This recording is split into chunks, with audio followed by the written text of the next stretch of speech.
ಎಲ್ರಿಗೂ ನಮಸ್ಕಾರ. ನಾನು ಸಿಂಧು ಚಂದ್ರ ಶಿರ್ಸಿಯಿಂದ ಮಾತಾಡ್ತಾ ಇರೋದು. ಈಗ ಕೆಲವು ವರ್ಷಗಳ ಹಿಂದೆ ನಾನು ಉತ್ತರಾಖಂಡ ರಾಜ್ಯಕ್ಕೆ ಪ್ರವಾಸ ಕೈಗೊಂಡಾಗ ಅಲ್ಲಿ ನೋಡಿದ್ದೇನು ಅಂತ ಅಂದರೆ, ಎಲ್ಲಿ ನೋಡಿದ್ರೂ ಭೂಕುಸಿತ, ಎಲ್ಲಿ ನೋಡಿದ್ರೂ ರಸ್ತೆ ಕುಸಿತ, ಅಣೆಕಟ್ಟುಗಳ ನಿರ್ಮಾಣ, ಆಮೇಲೆ ಯಾವಾಗ ನೋಡಿದ್ರೂ ಒಂದು ಜೀವ ಭಯದಿಂದ ಬದುಕ್ತಾ ಇರುವಂತಹ ಅಲ್ಲಿಯ ಜನಜೀವನ, ಇದನ್ನೆಲ್ಲ ನೋಡ್ಕೊಂಡು ಬಂದು ನಾನು ಒಂದು ಲೇಖನವನ್ನು ಬರೆದೆ. ಆ ಲೇಖನದಲ್ಲಿ ಒಂದು ವಾಕ್ಯವನ್ನು ಬರೆದಿದ್ದೆ. ಪ್ರಕೃತಿ ಮತ್ತು ಮಾನವನ ನಡುವಿನ ಸಂಘರ್ಷವನ್ನು ನೀವು ನೋಡಬೇಕು ಅಂತಿದ್ದರೆ ಉತ್ತರಾಖಂಡ ರಾಜ್ಯಕ್ಕೆ ಹೋಗಬೇಕು ಅನ್ನುವಂಥ ವಾಕ್ಯವನ್ನು ಬರೆದಿದೆ. ಆದರೆ ಈಗ ಏನಾಗಿದೆ ಅಂತಂದರೆ, ನಮ್ಮದೇ ಉತ್ತರ ಕನ್ನಡ ಜಿಲ್ಲೆಯಲ್ಲಿ ನಮಗೆ ಆ ಪರಿಸ್ಥಿತಿ ಬಂದು ಒದಗಿದೆ.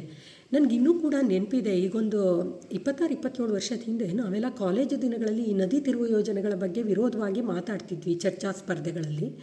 ಆದರೆ ನಮ್ಮ ದುರದೃಷ್ಟ ನೋಡಿ, ಇವತ್ತಿಗೂ ಕೂಡ ಈಗ ಇಷ್ಟು ವರ್ಷಗಳು ಗತಿಸಿದ್ರೂ ಕೂಡ ನಾವು ಆ ಯೋಜನೆಗಳ ವಿರುದ್ಧವಾಗೇ ಇನ್ನೂ ಒಂದು ಘೋಷಣೆಗಳನ್ನು ಕೂಗುವಂತಹ, ನಮ್ಮ ವಿರೋಧವನ್ನು ವ್ಯಕ್ತಪಡಿಸುವಂತಹ ಪರಿಸ್ಥಿತಿ ಇನ್ನೂ ಕೂಡ ನಮಗಿದೆ. ಮತ್ತು ಈ ಇಷ್ಟೆಲ್ಲ ಜನವಿರೋಧದ ನಡುವೆಯೂ ಕೂಡ ಪ್ರಕೃತಿ ವಿರೋಧಿ ಆಗಿರುವಂತಹ ಅನೇಕ ಯೋಜನೆಗಳನ್ನು ನಮ್ಮ ಜಿಲ್ಲೆ ಮೇಲೆ ಈಗಾಗಲೇ ಹೇರಿದ್ದಾರೆ. ಇದು ನಮಗೆಲ್ಲ ಗೊತ್ತಿರುವಂಥ ವಿಷಯ. ಈ ನೈಸರ್ಗಿಕವಾಗಿ ಒಂದು ಹರಿಯುವಂತಹ ನದಿಯ ಹರಿವನ್ನು ತಿರುಗಿಸೋದ್ರಿಂದ ಏನಾಗುತ್ತೆ ಅನ್ನುವಂಥದ್ದನ್ನು ಈಗಾಗಲೇ ಅನೇಕ ಪರಿಸರ ತಜ್ಞರು ಅವರ ಲೇಖನಗಳಲ್ಲಿ ಸಾಕಷ್ಟು ವಿವರಿಸಿದ್ದಾರೆ ನಮಗೆ.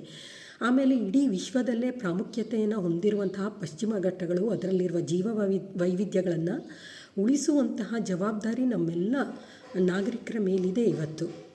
ಅದರಿಂದ ಬೇಡ್ತಿ ವರದಾ ಮತ್ತು ಅಘನಾಶಿನಿ ವೇದಾವತಿ ನದಿ ಜೋಡಣೆಯಿಂದ ಏನೋ ಒಂದು ಅಭಿವೃದ್ಧಿ ಆಗುತ್ತೆ ಅಥವಾ ಕೆಲವೊಂದು ಜನಕ್ಕೆ ಅದರಿಂದ ಪ್ರಯೋಜನ ಆಗುತ್ತೆ ಅನ್ನುವಂತಹ ಭ್ರಮೆಯನ್ನು ಏನು ಹುಟ್ಟಿಸ್ತಾ ಇದ್ದಾರೆ, ಅದರ ವಿರೋಧವಾಗಿ ಈ ಯೋಜನೆಗಳು ನಮ್ಮ ಜಿಲ್ಲೆಗೆ ಬೇಡ ಅನ್ನುವಂಥ ಒಂದು ವಿರೋಧದ ಧ್ವನಿಯನ್ನು ನಾವೆಲ್ಲರೂ ಸೇರಿ ಇಂದು ಎತ್ತಬೇಕಾಗಿದೆ.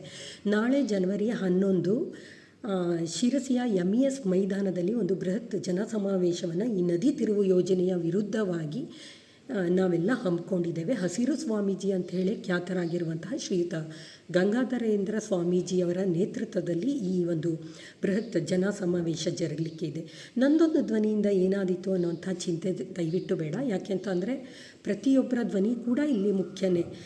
ಈಗ ಸಹಸ್ರ ಸಂಖ್ಯೆಯಲ್ಲಿ ಧ್ವನಿಗಳು ಒಂದುಗೂಡಿದಾಗ ಮಾತ್ರ ಅದಕ್ಕೆ ಶಕ್ತಿ ಹೆಚ್ಚು ಅನ್ನುವಂಥ ನಂಬಿಕೆಯೊಂದಿಗೆ ಬನ್ನಿ ಪಶ್ಚಿಮ ಘಟ್ಟವನ್ನು ಉಳಿಸೋಣ, ನದಿ ಕಣಿವೆ ಸಂರಕ್ಷಿಸೋಣ ಅನ್ನುವಂಥ ಧ್ಯೇಯ ವಾಕ್ಯದೊಂದಿಗೆ ನಾಳೆ ಜನವರಿ 11 ಮಧ್ಯಾಹ್ನ 2:00 MES ಕಾಲೇಜು ಮೈದಾನ ಶಿರಸಿಯಲ್ಲಿ ಈ ನದಿ ತಿರುವು ಯೋಜನೆಗಳ ವಿರೋಧವಾಗಿ ನಾವೆಲ್ಲ ಸೇರಲಿಕ್ಕೆ ಇರುವಂತಹ ಬೃಹತ್ ಜನ ಸಮಾವೇಶಕ್ಕೆ ದಯವಿಟ್ಟು ಬನ್ನಿ ಅಂಥೇಳಿ ಕೇಳ್ಕೊಳ್ತಾ ಇದ್ದೇನೆ.